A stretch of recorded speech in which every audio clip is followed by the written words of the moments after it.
Welcome back to Skaters on Baseball, the podcast with balls. I'm Christian Cooper. I'm here with my partner, Schmitty. Today, we have a special guest, about as heavy a legend as you can find in skateboarding. He won the first ever Hester Series pool contest at Spring Valley in 1978. He's definitely skated more pools than you or anybody else on this planet.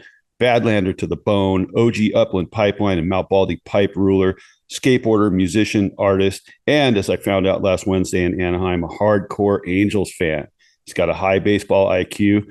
Let's get him in here. The notorious Saw, the screaming Lord himself, Mr. Steve Alba.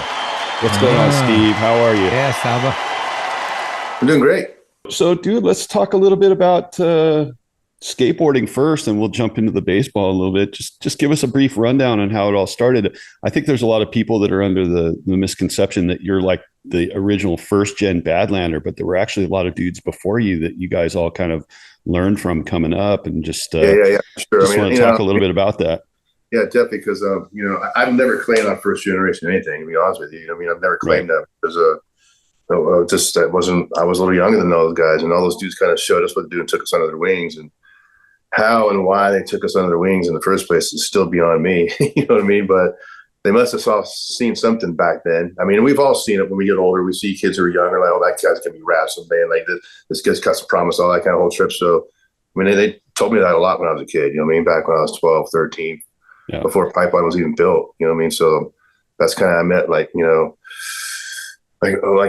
Liga Heimer, I got to say, was one of my biggest inspirations in, because he played on my baseball team, going back to baseball. We were on the same Little League team. So He was the first guy I actually knew that made skateboards and skated. And I knew he was a pretty good skater already. And then when the Pipeline actually opened, he was one of the very first Badland pros, you know what I mean? So he was the first dude that kind of like saw some promise in me. And he hung out with my other buddy's brother, Gary Lazone and Bob Lazone. And they didn't hang out all the time, but they would cross paths and they skated and they knew what's up, and they both surfed. And, Gary played guitar. That's kind of how I learned how, got stoked on that originally. But Lee and those guys were originally dudes. And from Lee, I met Mike Cantu from Ontario. That was one of his good buddies. And I lived like at the center of Benson Avenue, where the skate park was, on top of Benson and Arrow, between Central and Benson. And I lived at the bottom of Benson, basically before the railroad tracks, you know what I mean? So I lived at that last street before the railroad tracks. But anyhow, that dividing line between Benson was the division between Montclair and Ontario. So half the guys I knew were from Montclair, like Liga Heimer, like another dude was Garrett Chick from that zone. But all the other dudes were from Ontario, who went to Chafee High School, like Mike Cantu and like Tay Hunt and his crew. Like, and everybody, they already had their crews ready. Like Lee had his couple dudes. Tay had his couple dudes. Like Pat Mullis Muckus, the guy who found Bali, he had his couple dudes. You know what I mean? And so as I was skating and learning and getting better and seeing these guys in pools, and seeing them at Bali and then see them at El Pool. Like El Pool was the thing. Once we started going to El Pool, that was the catalyst for it all. I mean, we were going and skating like Central Pool already, and skating these little pools like Holt Pool and, some of that kind of littles at Bel Air Pool, But once we found out about Baldy Pipe, and then from Baldy Pipe, we found out about El Pool. And once we found out about El Pool, then we found out about 60 Wave. And then we just started seeing all these older guys and kind of like, and then, they kind of took a liking to us. And it was like me, because my brother wasn't even skating yet. My brother was kind of still like little kid, still status. He was kind of rolling a little bit, but he wasn't my little group of dudes at first, you know what I mean? So it was like me, Mike Martin, Bob Ozone, Gary, the older brother, this guy named Rob Gable, Kurt Ross, who was who was playing with me in Flamethrowers later. He was a singer. He was another guy I met really early. Dale Widmer, Martin Texera. Those were all the first like dudes I hung out with, our first group of dudes. Lance always has is like, Richie and some of these guys, all those guys that made the ramps. These were my dudes, the same thing. But we didn't have access to ramps. One of the guys made a ramp, Mike Humphreys, which was rad. Mike Humphreys made the first ramp that I ever saw that had like a transition on it. And his dad was a welder, so we welded like the frames on both sides. And we used the side, like the driveway for the flat bottom. And I gotta say that ramp was pretty sick. We used broomstick coping at first, so it screwed through it, and that didn't work very well. Then we used PVC, and that broke real quick. Then we started skating pools and like skating real coping. Like, man, we need to stop skating for ramp. We need to start real pools. And so, but I have to say, skating this ramp in the early days was super, super sick. But yeah, I mean, so we're talking like, dude, like 74, 75, 76, that kind of zone, you know what I mean? Right. And like the magic years, you know what I mean? So yeah, totally. That was my kind of thing. And again, meeting like Lee and meeting Mike Cantu, then, you meet Charlie Ransom, then you meet Steve Evans, and then you meet Rick Howell from X Stick, and you start meeting all the players like Kurt Kimball, which is I mean, that story now. His kid is just super ripping now. And so like, it's just so crazy to see like some of the guys who are older than some of the kids skate. And I got to say that Kurt Kimball, and that's probably like the best example of like a guy from the Badlands, with the exception of my kid, Jesse, maybe like a Chris Miller and some of those guys who have kids now. Like Chris's kid rips, my kid rips, the apple doesn't far from the tree and all that kind of thing. But that's Willis's dad, right? Yeah, Willis's dad, exactly. Yep. Yeah.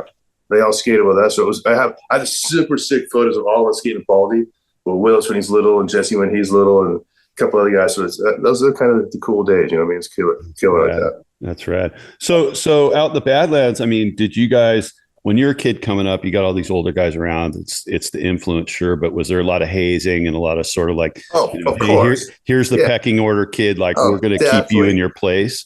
Yeah, I mean, 70s is all about pecking orders. Let's just be honest, man. The 70s is like, fuck, get out of my way, you little fucker, snothead, bitch. You get called every name in the book. There's some shit I can't even say because how today is, but anyhow, all those names that you can't say today were said then. The N word, the F word, all that. You know what I mean? So, and plus the pecking order, they kick you, they spit on you, they pitch you in the head, and fuck you, Alba. And back in those days, it was always Alba. It wasn't Salba. It was always Alba. Like, get out of here, Alba. What it was one of the catalysts for me is one day we got caught skating Central Pool, and we had followed all the older kids in there, and they didn't want us. They didn't even know we even knew yet. And then about 2 months later, after we found out, they caught us in their pool, and they were pissed at us, and they were telling us all to leave. But Lee, this is kind of a rad story about Lee. Lee was the guy. He said, "Hey, no, let's just hang on. Let's see what they got, man." And he told everybody, let's see what you got. And if any of you guys can tell over the light, you can hang out. So that was the story that day. And so anyhow, no one could go to light but me, of course. And so like they're all like, okay, so Steve, you can stay. And it wasn't Steve you can stay, it was Alba you can stay. You know what I mean? But I'm all looking at my buddies and like thinking like, well, shit, do I stay? And believe me, I wanted to stay. But I left with my buddies because I just wanted to say I wanted to take one for the team. I knew if I stayed, they were going to give me so much grief, and I was going to get my little ego stroke and all that shit, the older dudes and all that shit. And I just left with my buddies. So, but when I left though, I think the older guys were like, well, Alba's fucking kind of cool. He's not going to stay with us. So I think that was the turning point, or like they go, this dude's okay. We're going to let him kind of in our little clique. You know what I mean? With that kind of gnarly ethos and everything, how is it looked upon if you're into sports? You couldn't be any sports, any jock stuff, whatever. You're lame. You're just you're a robot. You're just whatever. And I've heard that shit since I'm 10 years old. Let's be honest. I mean, I wear my helmet. I stretch it on my shield. Fucking salvage job. Blah, blah, blah. Whatever goes in one ear down the other. Fucking used to. If I got used to all the people talking shit on me, I would have quit years ago. But what you do is you let that shit go in here, and you let it go through here, and you let it fucking boil, and you like here and fuck you. I'll do what I'm gonna do, and if you don't like, I'm still going my thing. But I mean, that's the thing, when you do something for 50 years, whether you fucking like me or not, you still got to appreciate I've been doing it for 50 fucking years. So that's my thing. That's why I'm whatever. But yeah, but you are true about the whole jock thing and the whole mentality. I think sometimes we used to give Rock that because he was just so, and he was like a wrestler. You know what I mean? That was his deal. And if you want to fucking wrestle, I'll sling you to the motherfucking ground. You know what I mean? But so every one of us, whether we want to admit it or not, has some kind of like little sports kind of background, baseball, football, soccer, whatever. And, and my thing is now I've always liked baseball the best. Back in school, I've been playing baseball since I was 8 years old, 12. I played Pony League. I played in high school. I made the varsity team as a sophomore in baseball and football. I'm just curious if you know the distinction. I was good at sports. I could say I wasn't. I was. My dad really steered me into that kind of shit in the 70s because when I was a kid growing up, I had three choices. Now I could be a gangbanger, I could be the one to be surfer kid, or I could be the kind of sports kid. And I didn't want to be the gangbanger kid because my dad was like, dude, my brother's doing that. We're not in that realm where you need to do one of these things. You know what I mean? I was always kind of like, not sports, but I was into it. You know what I mean? I used to play sports when I was a kid. I coached all my kids' teams. When my dad coached me, I coached my kids' teams. Like when they played Little League and soccer and all that stuff for Jesse and Riley. Riley wasn't really into it, but Jesse was super into it. He was super into baseball, kind of like I was. And we both played football. We're both good. And we both played soccer. We're damn good at soccer too. And Jesse, at one point, coaches were telling college coaches, hey, man, if your kid plays with me, we'll give him like a free ride for 4 years.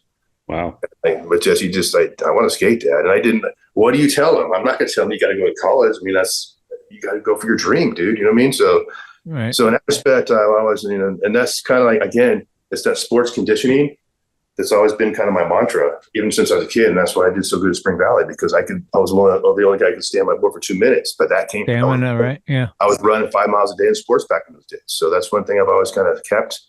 And I've always thought that, like, deep down, I'm not really a jock by any means. I've always fought it myself, even with the punk rock. So even in high school, on my high school team, when I played defense, and we had the drills between defense and offense, if I had a chance to hit my quarterback, I always would. His name was Jeff McDonald. I hated that motherfucker.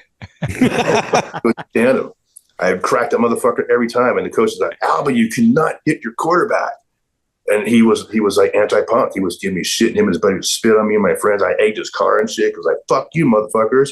It was the full, like, shock fucking punk thing, but I was fucking on the team still. You know what I mean? So it was always like this friction between me and his buddies. And I was basically, George Ballinger was on my team, and he was like the guy in Christian Death, played drums for Christian Death later. So he was on my team too. So it was basically me and George against the world, and we didn't give a fuck. So we just out traded everybody. You know what I mean? So amazing. So you're young, you're a kid, you're playing sports, and it's like you probably like me and Schmitty both sort of, you reach that coin flip moment where it's like the skateboard is there and it's way more fun, and you're like, yeah, I could keep doing this, but I'd rather do this. I mean, at what point does that occur for you? Because obviously, that I'm thinking I was like 14 when I had that epiphany. Okay, right before I get into high school. Yeah, I was still playing sports. My dad was really wanting me to play sports still, but he knew I was skating, and I already won Spring Valley, which was cool. And I already won fucking Big O at the point in ’78. So it's like 78 going into '79, right? Right. So I still got the curly hair, you know what I mean? Still got the corduroy pants, the wallabies, the striped shirt. I'm still about that shit. But dude, I'm turning the corner, man, because I saw Olsen, and Olsen's already got like a polka dot shirt on. He's listening to Buzzcocks and turning me on this new stuff already. So I'm like, dude, this shit's fucking, there's something to this, man. I go home and listen to it on a record player in my back patio. And my mom and dad would like come out there like, what are you listening to? And my dad, I remember they came home from work one day and I was playing Dio Satisfaction.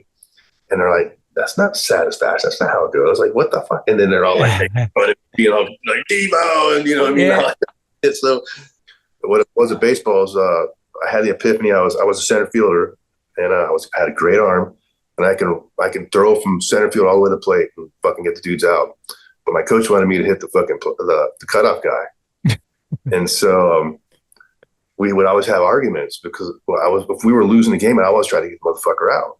And a lot of times I would get a couple outs, and Goose would stoked at me, and I was just trying to do my part for the team, but he was not having it, man.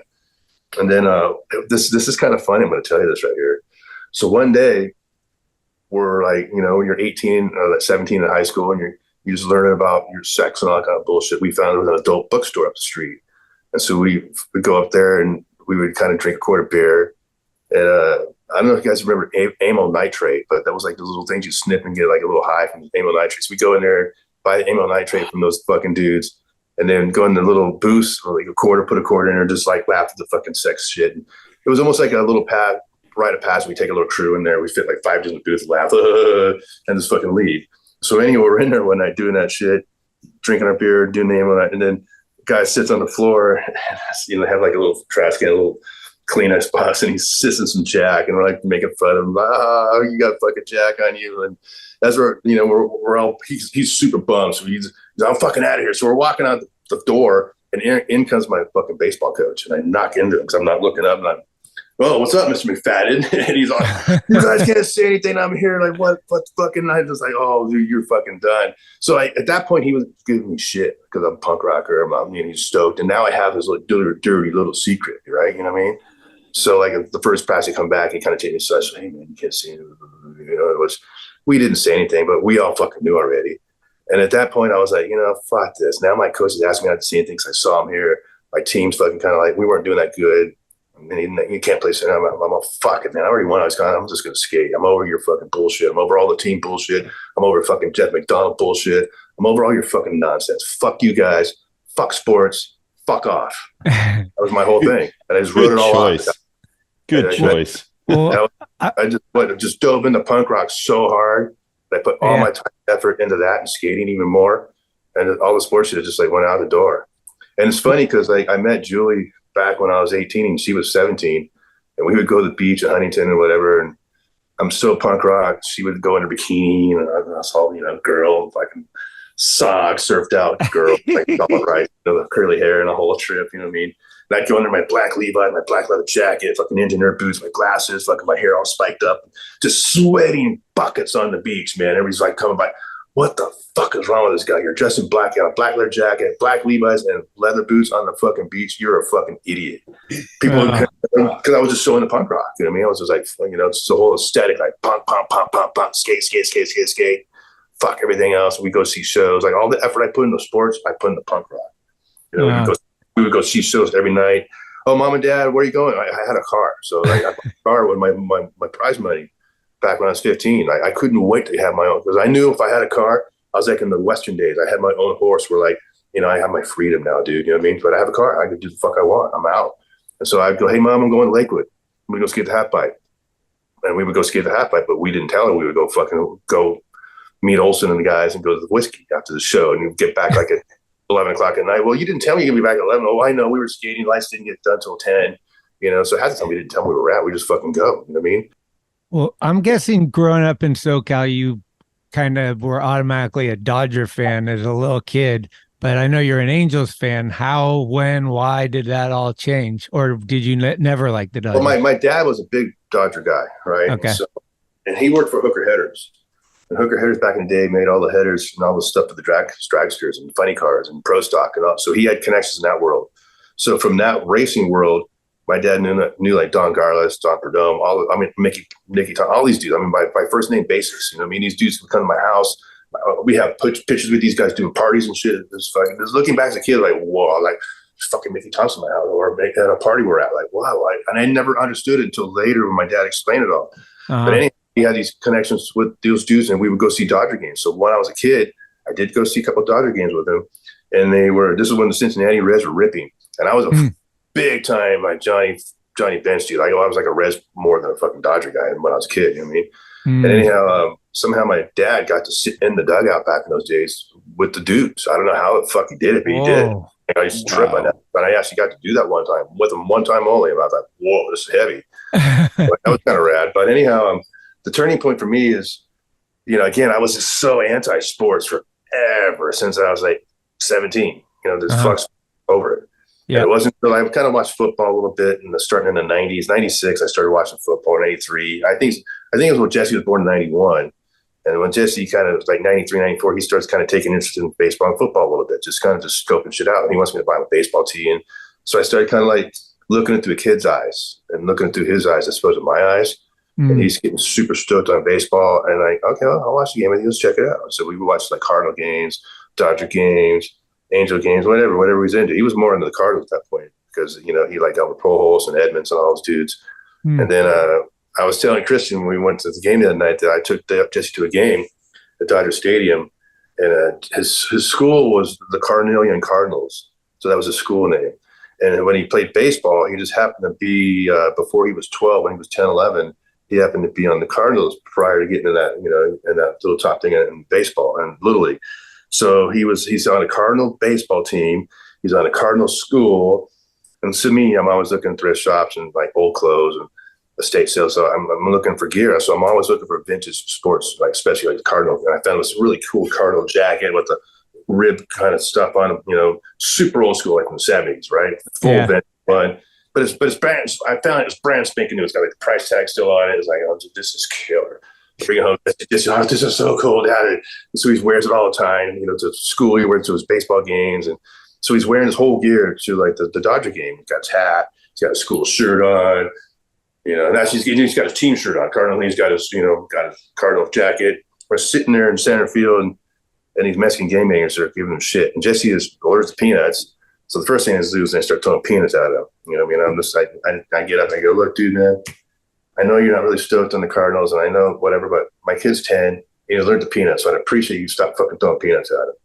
And so that was the first kind of thing, But at one point, they poured a beer down his back. Damn. And I was fucking furious. And I went and fucking basically, I didn't grab the dude. I pushed him, and then basically I just go, dude, we're going. And then Jesse's kind of tugging me like, no. And You know how fucking mad I get. So I was fucking furious, and I went and fucking told security, and they didn't do anything about it. And at that point, we moved, and you know what? Fuck the Dodgers.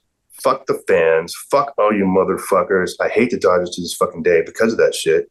And everyone, because they're in the World Series, and there's only one team left, and like it's LA. We're going to vote for the Dodgers. Fuck you. I ain't going to vote for you. Fuck off. You know what I mean? So now the reason I'm an Angels freak more than anything is, number one, and this all started back when we were skating comedy. Even prior to that being built, you know, I'm going to Belmar's house, I'm going to Chicken's house, I'm going to Basic Bowl. And basically, if we're not skating backyards, the only 3 bowls that are even built to skate right now, before all the skate parks were built, and this was before 2000, remember? This, you know what I mean? 96 to 2000 was shit. It was only Chicken's, Belmar's, and fucking the Basic. That was it. So I'm driving down there all the time to go to those places. So I got to drive past fucking Anaheim Stadium every time I go there. If I go surf, I drive past Anaheim Stadium. So I'm going to Newport or Hines to go hang out with Brian Brannon from JFA. I surf with him quite a bit and talk to him like weekly. So whether I'm going to go skate with him. So then we would go skate the comedy. So yeah, I mean, it was just OC just became the place to go. It was like the second, like, fuck LA. I don't need to go to LA. Fucking just go to OC. That's what's in LA. I mean, everything's in fucking OC. No, not to say I wasn't going to skate in the Valley and going to LA to go skate all kind. Of course I was, you know what I mean? But it's just so much more of a consistent thing where I'm going to OC 2 and 3 times a week. But that's kind of why I was kind of an Angels fan. I started kind of going to Angels games. It was just so much easier to get in and out. And I had to say, when the Angels won the World Series, I was like I was really into it at that point. Watched all those games and watched them come up from a wild card, struggle all the way up, almost kind of like how they're doing now, and come in and just take it all. And I was like, when that kind of shit happens, and when sports kind of brings you together in that respect, that's the kind of beautiful shit. Say when you guys in San Francisco after the earthquakes happened, you know what I mean? All that shit was so gnarly. And those guys come, the sports teams were ripping, and they brought the city back together. I mean, you have the Bombies in Boston. Boston has won a fucking World Series in 100 some years, and they win the fucking World Series out here. The whole fucking city gets together, man. And like, you know, and so the new rules is kind of like the games happen quicker. And there's a couple of things I don't like about the new rules. And me and Chris were talking about this the other night. And the one thing I don't like is the Ghost Runner. If you've got a tie score, we all agree on that. That's like just the wackest shit ever. Yeah, I don't get it. The fact that you can only like throw the ball, I mean, try to get the guy out twice. That's cool. I guess it just keeps the game kind of quicker. The funny thing is Jesse and all his group of dudes, like, they're so into baseball too. And I've actually went and played with them on their teams. And him and Rowan Zarilla and a whole bunch of those guys. Yeah. Neckface was telling me about that. He said your son and Rowan are really good. Yeah, I mean, I've seen Neckface go there a couple of times. I played with him too. Like, it was a school. He used to paint our jersey and shit, and have beer and pizza. And my wife comes and like, who's this good? And like, Neckface guesses on Julian. Like, this is so fucking funny how it all works that way. Well, that's just Jesse's mom. Well, hey, what's up? Blah, blah, blah. You know, that's right. And so we always, like, we don't go, you know, I mean, we don't go all the time, but we've kind of supported him. Like, you know, I played with him a couple of times. Olsen gets out there and plays, so it's super fun to get out there and play. So let's talk a little bit about the Angels. Dude, you got 2 of the best players in the game. I mean, Trout, who's been, you know, had these injury problems, and Ohtani, that's just a phenomenon. And they've actually gotten some pretty decent pitching performances this year. And it just kind of seems like they're teetering. I mean, what do you think is going to happen after this year? I mean, yeah, I mean, I know, you know, that's the whole thing. Like, everything Ohtani's going to leave, and you know, personally, from my perspective, I don't think Ohtani wants to leave. I think he likes where he's at. He likes the guys he's playing with. He likes the crowds. I mean, chances are he's going to go to the Dodgers. Chances are he's going to Boston. You know what I mean? Chances are he could go to the Yankees.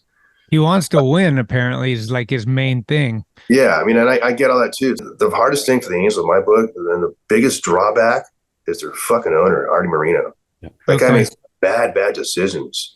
So I think that's what kind of killed him in the past, where they kind of got a Josh Hamilton, and they signed Pujols to a 10-year contract. But going back to Ohtani, man, like, what I'm thinking is, like, what we're watching with Ohtani right now is like so special. And I mean, we're watching a modern day Babe Ruth, and that's what I try to explain to my wife. It's like, why are you so into it? Well, number one, I'm into it because he might not be there this year, and that's why I'm trying to watch as many games until I go to as many games as I can. I've already been to 6 Angel games this year already. Nice, super cool, and the fact that he can hit, and the fact that he can pitch, and the fact that they use him for a DH, and now that's the other thing. That's the other rules. Like, the DH thing is National American League now. That was like the special team. So even if Ohtani moves, he can still pitch, and you do that now, which it's the Ohtani rule, right? Like, he can pitch and be DH at the same time. Yep. Yeah. Yep. And it's almost like they kind of did it for him because he's so gnarly. Yeah. And like, no one else is doing that. He's such like he brings crowds wherever he goes. You know, he's got that kind of stature. And let's be honest, man. there's just been no one up there lately, with maybe the exception of like a Mike Trout or a Judge or something who can like hit a home run at any time and change the face of the game right there on the spot. Yeah. So the fact that Ohtani can do that, and you know he can, like even last night the game, I was like, oh, come on, man. If Ohtani just hits a home run right now, we can get a little bit of an extra run to the pitching hold out. Boom, he did exactly. And it's kind of crazy because I'm pretty good at calling shit. And the other night, before we even got in there, I told Chris, I go, it's going to be 4-2. Angels are going to win tonight. It's going to swing away. And it ended up being 4-1. And he was like, what? Yeah, it was weird the other night when we went to the game. I mean, I was super excited to see him play. And then he came out and he threw mostly off-speed pitches all night. It was sort of like, hey, that's not what I came to see. Yeah. I mean, he was impressive both ways, but I mean, I was looking for the heat. He's got a bad arm. You know? He's got a bad arm. And then you find out like he's, they had pushed that start back and now they're pushing his next start back. So he's, it's, I don't know what his innings count is right now in the year, but he's probably getting up there. He's well over 100 innings at this point, right? Yeah, exactly. And they've been pitching him anywhere from like, say, 65 to like, I mean, the most pitch I've seen him pitch so far, like 79, I think, right in that zone, you know what I mean? Okay. Right, but they usually get rid of him usually about 70, 75 pitch count, and he's kind of like, but the dude's been tired. I mean, look what they have him doing. He's hitting and fucking pitching. He's pitching every other third, fourth. He's trying as hard as he can. Yeah, I say if one day if one dude in the whole major league is really fucking putting it out there, it's that dude every day, man. So like, I mean, how can that guy be like the MVP of? I mean, what he's done so far. What he's done so far, I mean, it's unprecedented. He's got 41 home runs. He's got like all those strikeouts. I mean, his on-base percentage, he's got 15 steals. Do you think that creates a distinction between him and a guy that has 4 career pinch at-bats? I mean, the dude's a fucking phenomenon. When you really kind of go to Japan and see how they operate there and see how much gnarly their consistency is and their dynamic of just going and doing the repetition of, I mean, it's just like, wow. When you really take that all into aspect, that's why he's so gnarly at what he does. You know what I mean? Well, what's going to be easier for Ohtani to make it to the postseason is if you keep everybody on the Angels and he stays on the Angels. Do you have a solution that can get you there, or is it going to be easier for him to go to another team? Because having the best player in baseball not be in the postseason is hurting baseball. 162 games, a lot of people aren't watching until the final month and then the playoffs of the World Series. So to not have these guys in the postseason is really hurting baseball's chances of growing. Yeah, I mean, I agree with you 100% on that. But here's the thing too. Now, a lot of guys don't understand this. Like the seasons are grinding. You got 162 games now. If you look at every schedules, that's the other thing. Like the Dodgers schedule compared to the Angels schedule. The Angels schedule is way gnarlier, man. Like their schedule is fucking. Out of all the teams in baseball right now, out of the three teams that have the worst schedule is the Angels. I want to say it was Tampa Bay. Because they travel? Because that's what I'm getting at. They travel so that we're like they're traveling 15, 20 games like on the road, not even playing in their own stadium. We're like, and then so like say Tampa has to come out here, to the west, or we got to go out to the east. So that is tricky when those teams have to do that, man. Like that 3-hour difference. That's why Texas is in the middle. They can go to the East Coast or West Coast. It's not that far. Yeah, the balance schedule is a little bit of a problem travel-wise. So right now, that's why, in my opinion, even though Tampa Bay is ripping right now, let's just be honest. But outside of those dudes, who are the teams that are most consistent right now? It's those teams in the middle of America right now. I say those Texas teams, Colorado, Texas, like Chicago, and Cleveland, those kind of, because they're like that. Like you say, they don't have to go 2 hours or an hour and a half. They're like, they don't have the body clock thing where it's just kind of fluctuation. Even like say we go to Philly, even when I went to that anything for FDR, man, like it almost takes a day to acclimate to, you know what I mean? Right now, I think the Angels are 7 games back for the wild card, and they kind of didn't do themselves a good service this last run where they lost 9 out of the last 11 games. Mm-hmm. So they kind of won again last night. So, but what's their biggest weakness? Is it like outfield? Is it their bullpen? Is it starting pitcher? I think it's the bullpen and the starting pitching still, because some of the starting pitching have been hurt. And the thing is, they have good batting. They have really good hitters, but sometimes they don't hit. So it's just, I think more than anything, it's just been that inconsistency. If you look at the Angels last year, how they started, they kind of started a little slow, but then they went on a 28-game run or like a 30-game run. They won like 28 or 30 games in a like they did fucking, whoa, where did this come from? And then they skidded in July again, where they lost like 15 out of 18 again, almost like what they're doing now. You know what I mean? So I'm pretty sure I was talking to Christian about this. I'm pretty sure every team is like that. Like the Giants are doing it right now. They're playing horrible, but they had a run where they fucking killed it. And then hopefully they finish awesome. But every team has these, and they don't control when they are. So if you fucking fall apart the last month, sorry about you. Yeah, so I think that's a big deal right now as far as stand. And I was telling Christian, like, as far as the Angels go, again, back to them. Now, if they, let's say they pick it up and it's going to be Boston and New York, they're going to have to like vie for those last 3 spots. But right now, the Angels have their card because they've won them both in the series. Right now, the Angels, like, they played their hardest team. They're playing Houston, so that's another no joke, and they're in their division too. So a lot of the AL teams are playing more NL teams this year, which is fucking bitching. I got the opportunity like the other night to see, like, I've never seen those teams before. I've seen the Angels, but I've never seen San Francisco play forever. It's that part's bitching. I really like that a lot. Like, you know what I mean? tonight's the first time I've ever seen Tampa Bay ever, like in person. They're here tonight. Like, to see Ohtani in SF, we didn't get that before, so we'll get him next year. Yeah. So I mean, if he stays on the Angels, that's kind of cool. And that's how you kind of start calling things. It's just like skating, like, you know, like what Steve's capable of, you know, what Grosso's capable of, you know, what Lance is capable of, and we're all capable of great things on our best day, you know. So it just depends where you're at fucking that day, you know what I mean?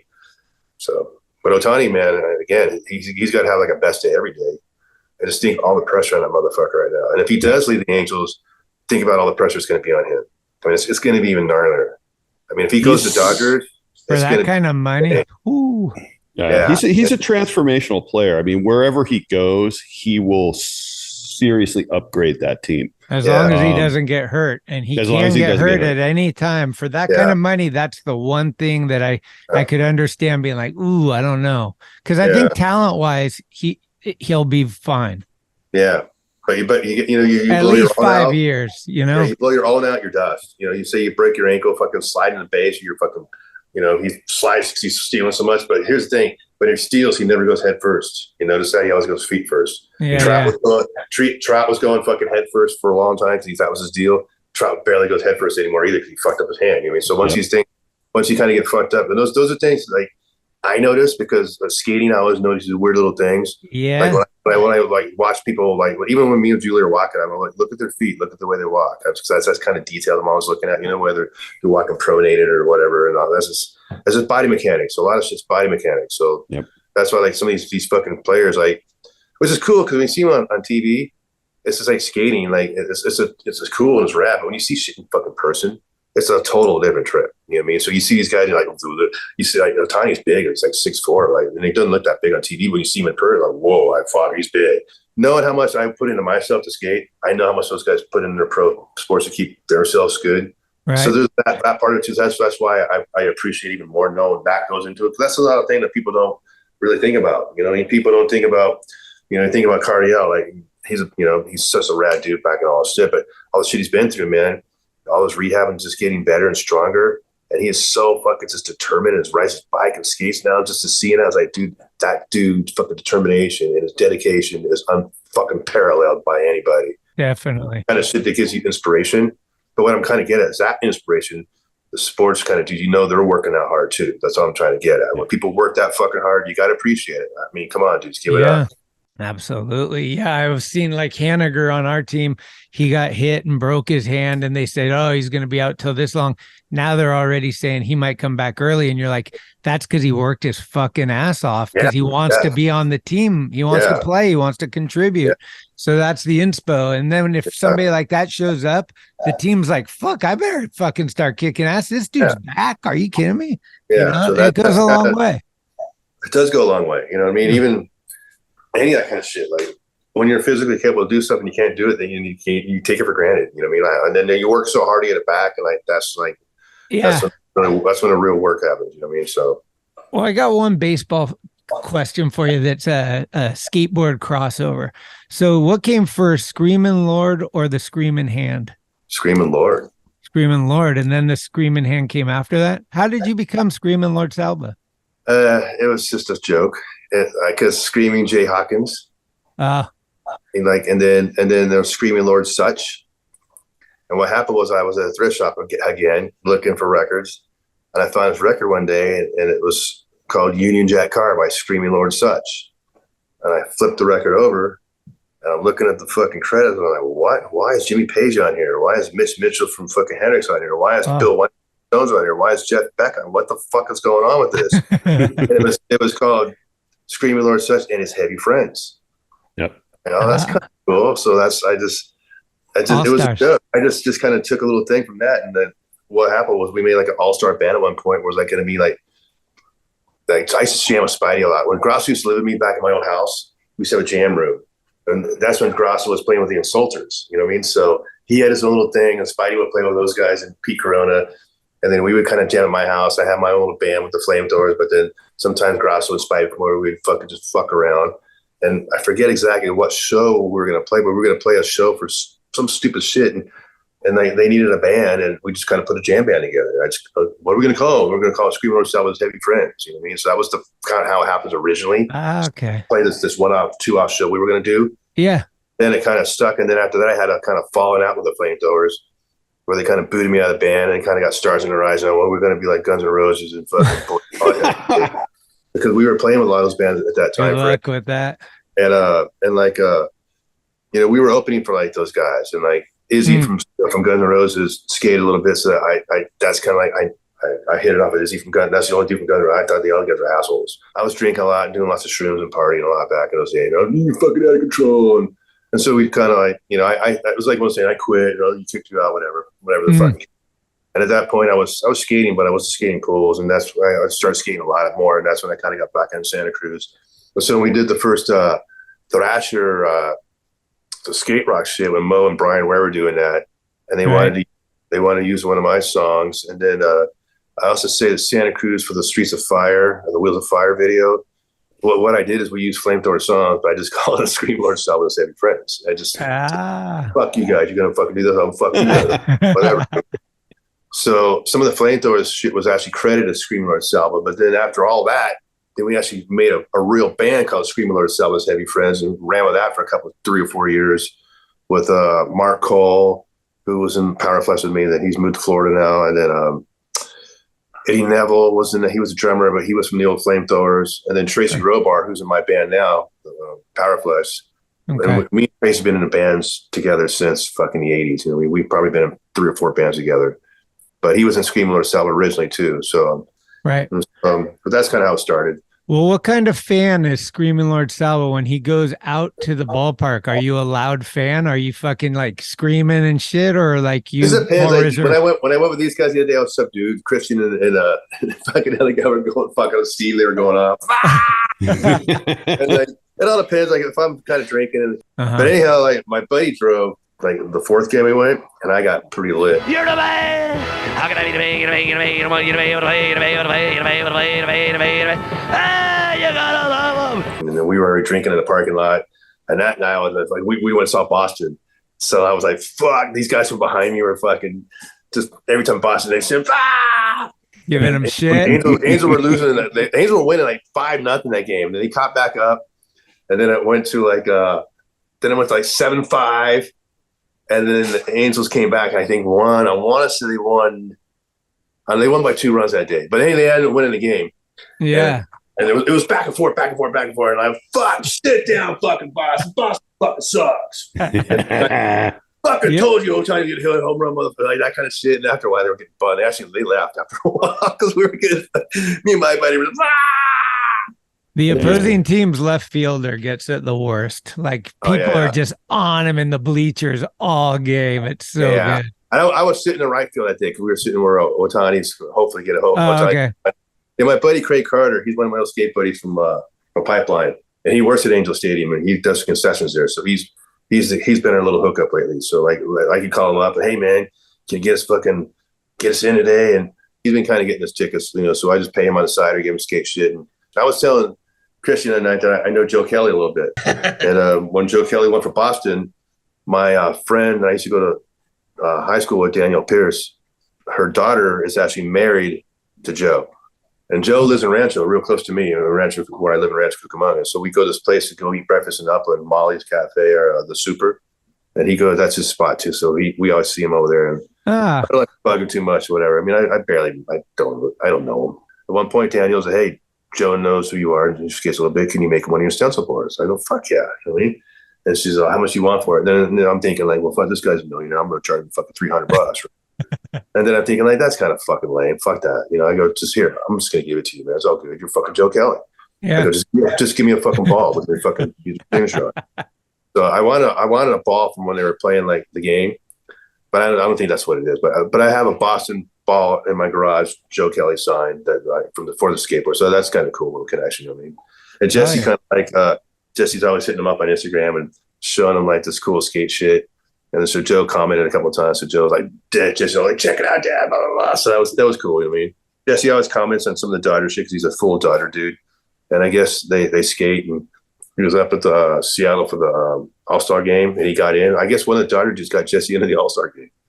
But you know, it's funny because like Jesse only liked kind of like the Dodgers when he moved to LA kind of thing. So I go, dude, you're kind of trendy, like, dude. You used to be a Cardinal dude. Do you remember? And you used to go to Angel games with me too when you were little too. Remember that, dude? I mean. Hey, we got to have a new segment I was thinking about this morning. It's just like a certain amount of time. Let's say it's like 4 minutes, and Christian just gets to vent. Like, yes. Nobody wants to get yanked in the fourth. He's pretty hateable on a lot of levels. Are we a roster of utility players now? Kill fish or cut bait. That's going to piss anybody off. I can't stand that guy. San Diego's pitching is still very suspect. I think Lamont Wade is just a badass. Yeah, maybe they need to have a creamsicle Sundays. We're all underground and our weather sucks. Where did all our catchers go? It's just not a good look. It's not a good look at all. I was doing it in the stadium the other night. Steve can attest to this. I think I was probably the loudest, most negative Giants fan in the building the other night. At one point, the other guy, like there were these kids here, total Angel kids.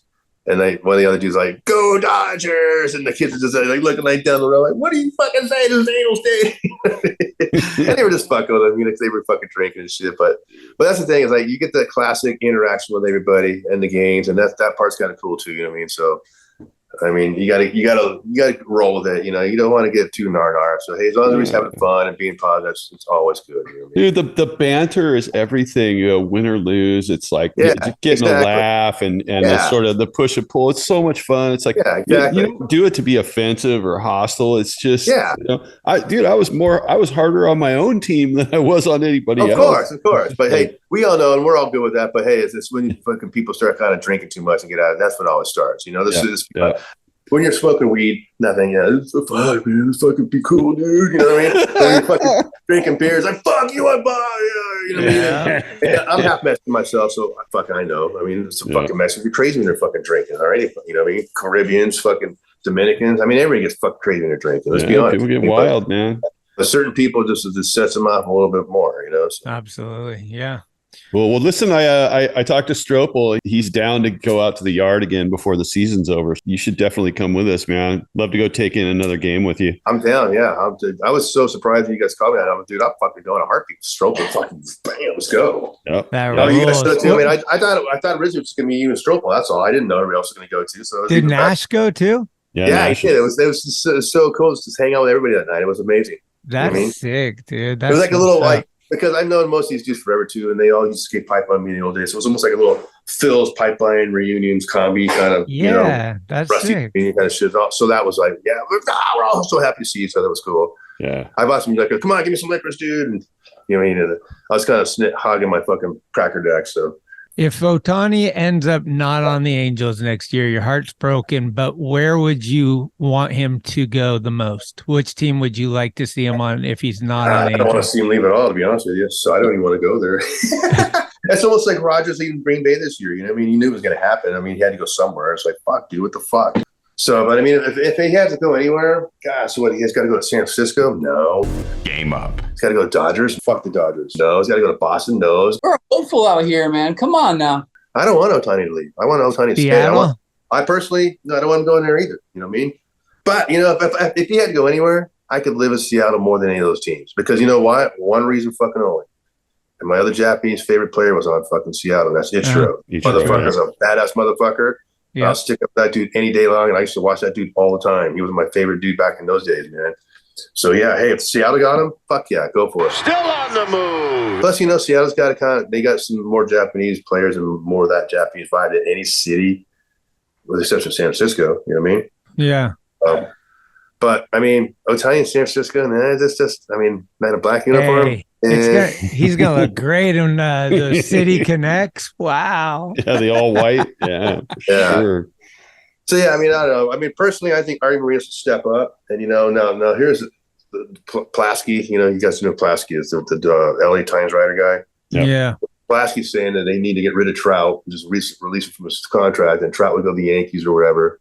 If you did that, you give up a lot of money, and then you could pay Otani. But then, do you give up Trout too? No, I say no.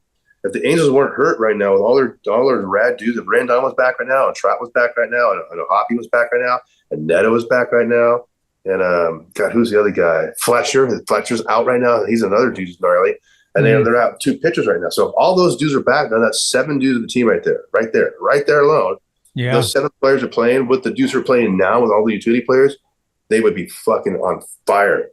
But people get hurt, and Trout didn't get hurt for fucking 9 years, and then he's been kind of prone to get hurt a little bit late. Now you're fucking swinging the bat and you break some little bone in your wrists. Like, you got 11 bones in your wrist, and I've broken like 6 of them so far, but I never broke the bone he broke. The hamate bones are bad too. Sandoval had that, and it's like it takes forever to heal, and they're not sure if it ever really heals all the way. It's just the weirdest. It's almost like your navicular, because your navicular is the one that feeds all your blood source to your wrist. I've broken that one twice on this wrist, dude. And that's when my wrist is numb.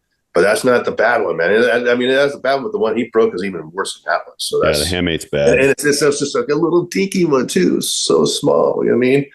Yeah, I don't want Otani to leave, dude. To be honest with you, I think he needs to stay. And it's going to be the biggest offseason drama of all time.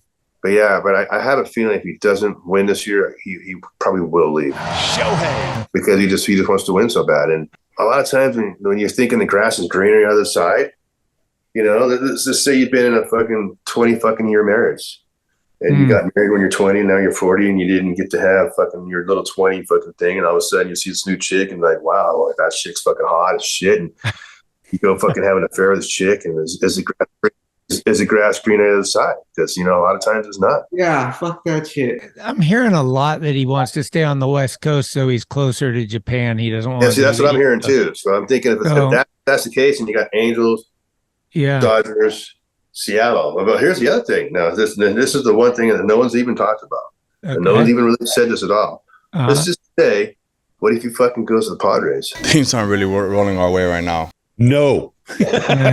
No. I'll tell you this. Saying, but that's one thing. No one's. It's not going to happen at all. I don't if it's between the Padres and the Dodgers, I'll take the Padres. Yeah, but that's I what I'm saying. fucking do not want him to go to the Dodgers. But here's the thing: you guys can do whatever the fuck you want. I'll be rooting for you to get him, except for resurrecting the fucking rally monkey, because fuck the rally monkey forever. Everybody got their little stupid little thing, and you know what I mean. And, yeah, I don't even know that. Man, the year you guys beat us in the World Series, man, it was torture. That one hurt. I remember like after the game, and they went up in the city, and you just see all the rally monkeys all over the stand. There was what is that? Like, oh, you guys are so tortured, man. Chris did have those Angel guys did that shit on purpose too, to fuck with you guys. Like, oh man, that's harsh. It was the outbreak monkey. That was Christian was saying. Maybe you got to make a shirt like that. Fucking no rally monkey would have a mask on it. All right. That's easy. Yeah. There you go, Christian's dying it up, dude. Got it. Christian's on it. We already got the driverless car shit talk. That one's good. I want to end with echoing your sentiment earlier, and I've been seeing you posting on social media, and I've been touched a lot too by this fucking bullshit that happened to Lahaina. It's my favorite place in the world is Hawaii. I can't pick which island. I love them all. But the shit that happened in Lahaina, me and my wife were going to go to Hawaii this Thursday, actually, and we canceled the trip because they're offering the place where we're staying to people that are without homes in Maui. So we're like, fuck yeah, take our space. I don't want to go full Howley and celebrate over there while people are struggling. I applaud you for that too. That's very cool that you're doing that, because a lot they're just so overwhelmed right now, and And believe me, I have lots and lots of people I know there and lots of friends who skate and surf. I mean, I was just there in June, and I was just telling my friend last night that my buddy Coyote, my good skate buddy up there flying Hawaii, his dad's bakery and house burned down. People we rent the surfboards for our place where we go surf in front of the break wall. Their whole place is gone. Their house is gone. I haven't got a hold of her. She's the one lady in her family I have not got a hold of yet. So I'm really hoping they're good. But all my other friends I've talked to, my 7 or 8 friends, I've talked to every one of them personally, so they're all good. Yeah, Jessica Starkweather, she's over there. She's okay, luckily. But every one of them, man, like there's just been telling me horror stories of just what happened. There's and here's the thing too. People, the conspiracy people are saying like a space laser came down, a laser beam, and man, I'm not fucking buying that shit, dude, man. It's like, come on, people. Where do you come up with this shit when they have basically, my buddies who live there basically sent me video of where it started. I've seen it from them, not even on the news, from my buddies who live there. So that's the thing. I'm not even, hey, we're all watching news too, but I'm getting my info from my bros who live there. You know what I mean? From like D-Lo and fucking from like Matt Jones and KO, all those fucking kind of dudes I know. You know what I mean? So, I'm not getting, they're not bullshitting me. You know what I mean? So the one thing they say they need more than anything is they need everything. They have no shoes, they have no toothpaste, they have no deodorant, they have nothing. So anything we can send, right now, as soon as I get off the phone with you, I already got a pile started of like half my like shirts that I don't need anymore. I got like 5 pairs of shoes. I got like 6 pairs of shorts ready. So we're just like, if everybody can just do a little bit, and I'm not sure where you're if I have addresses to send it to, if you want to go that route. I'm really trying to put together some efforts over here. I'm thinking about maybe even stenciling up some boards or making some special boards so we can auction off and just give all the proceeds to those, to all my friends and to certain people over there. You know what I mean? So. And just everybody just pulling together, and then, hey, any fire, whether you're in Paradise, whether you're up in Tahoe, any of those things are just so terrible. Where you lose everything, I can't even imagine. Irreplaceable stuff, like stuff that you can't just go get again. It's just like, it's just one thing, losing my guitars and my amps and shit, but then that's fine. We can replace all that shit. But you can't replace your photos. So the fact that on the stories that some people out there snorkeling and doing their vacation shit still, that's fucking foul. You know what I mean? Have some respect for some people like that. Even us, even me, as much as I like to go skate pools, and we've skated every fire zone in California. I've been to Paradise. I've been to them all. You don't go in there. You don't go into that week. You don't go into that day. You don't go into that month. You gotta wait a while, man. You know what I mean? And even I have to say, the gnarliest shit I've ever seen in my life was San Bernardino. And what I saw in San Bernardino was what happened in Lahaina. And when we were coming home from vacation with the kids and me and Julie, we came into that firestorm down to 15. We were driving home. And that was right when the fucking flames were crossing from Devore and the west side is the east side of San Bernardino going to west toward the Claremont, jumping in Lilo Creek. And we were right there when that happened. And everybody's on the freeway panicking. And they were stopping. Some dudes were out in the cars filming. Because, let's be honest, fire's beautiful. It is. It's scary as fuck, but it's beautiful. It's like that horizon. You know what I mean? So they're out there filming, and all these people are stuck, and they're all panting. And I'm like, dude, if one car blows up on the freeway right now, we're all going to die. Everybody's going to start exploding. Like, I wasn't having it. I just started slaloming around people, almost kind of anarchy-like kind of shit, going on the embankment, going on the wrong side. Every fuck just to get away from that fucking fire for like 7 minutes. Yeah. It was fucking. I wasn't the only dude. There was a couple of dudes behind me doing the same shit, but everybody else was just standing there, fucking just not doing nothing. So that shit happens. You got to like be ready and go and go and go. Just being there and seeing that and just being in the middle of that. Not that I was in the fire, only that little 7 minutes worth in my car, but just even being in that was just so fucking scary and just so gnarly. I can't even imagine being in something like that, let alone what happened over there where there was no escape. There's only 2 ways out of Lahaina, north and south. In the ocean, that's it. So my buddy Dila, who's been basically giving me updates every day, he was in Lahaina that day when it started. He's a painter and getting paint supplies. And he was at the paint store at 1:30 when he saw the first smoke happen. And they saw it up on the hillside. And this before it kind of came down. And so he bailed out toward the tunnels. If you know Lahaina, know that zone, you got to go to a tunnel back to the airport. Yeah. Bailed out that way. And he said the same thing. He said the wind was so strong that day that was at 50 mile an hour to 80 mile an hour, just knocking poles down. So they were having to drive around poles on the other side of the road. But he said some people were doing it because they didn't want to panic and they didn't want to stir. So some people were just staying there. And some of the people I was reading this morning in the paper and on the news were saying they were in that same line, but they didn't want to go because they didn't want to cause mass panic. But my buddy, he's a skater. He said, fuck, I'm out of here. And just fucking went through it and got out. So he's one of the lucky ones. And fucking some of the stories he's told me so far, and the people going in the water to get away from the harbor, some of those people did pull it. But once those boats floated in the harbor proper, if you weren't on the other side of the break wall, if you were on the inside of the break wall, you were in the fire with diesel fuel. And so a lot of those people got burned right there in the spots, what they're telling me. So like, it's just, I saw boats in the water on fire. Yeah, it's just that. It's just so sad to think you're trying to get away, jump in the water, and you get burned in the water again. It's almost like World War II shit fucking in the Pacific. You know what I mean? So it's like, yeah, it's just so hectic. And it's just so crazy to think that a lot of my friends who were there just lived through this and, I mean, had to go through it and they got nothing. So yeah, I'm just trying to do as much part on our end and start sending shit to them as whatever helps, anything. Well, maybe we can get a link and put it in the description. And if you have like a cool, like surfy song, maybe we can throw that at the end of this to kind of dedicate this episode to those people. That'd be cool too. Yeah. Cause I can get a couple of addresses. I'm supposed to talk to Dealer tonight. He's going to give me two shipments too. Yeah. But we can't ship it to the west side because there's nothing over there. We got to ship it to the other side. And they're bringing it in right now. You know what I mean? Which is kind of fucked. FEMA's been closing all the roads down, so they can't get anything in. They've been taking everything in by jet skis and boats, he said, and they're trying to stop them from doing that. It's kind of fucked up. You know what I mean? Why? And so like if you look at Kai Lenny's site and Peter King, because they're all my surf buddies over there. Yeah. And so I've been looking at all their stuff too. And so Kai Lenny and those guys have been like, they've been just out there, you know, trying to get as much stuff on the boats and jet skis as possible so they get stopped because FEMA and those guys are stopping them supposedly now. So they can't. What's their reasoning? Because they just want to take over everything. That's all. I mean, they're just trying to do their best they can too. But instead of everybody helping, they're just kind of fighting about helping. You know what I mean? So that's really pissing the Hawaiians off that I've talked to. You know.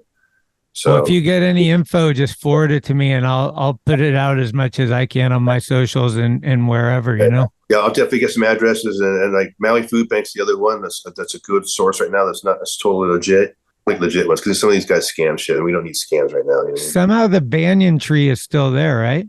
Yeah, but they don't know if it's going to pull it because it's so damaged. If they're watering with big water sprays every day to try to kind of get some, because it's so burned. That thing was imported from India back 160 years ago. You know what I mean? So that's the thing about Lahaina too, because it was the old kingdom.